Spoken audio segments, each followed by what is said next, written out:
Descargamos un recurso educativo aberto do repositorio de contidos educativos Creagal para poder modificalo e adaptalo ás nosas necesidades. Seleccionamos o contido.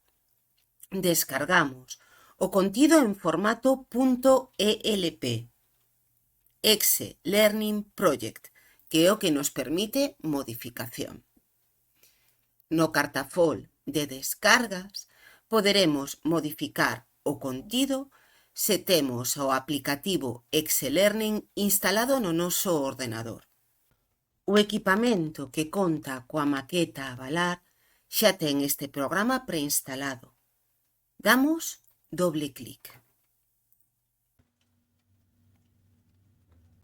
Exe Learning é un programa que se executa no navegador do noso sistema. Con el podemos modificar os contidos, borralos, engadir novo contido, para logo poder exportalo á nosa aula virtual como SCORM ou como sitio web. En algúns navegadores, para a descarga, temos que dar un paso máis. Botón dereito, gardar como.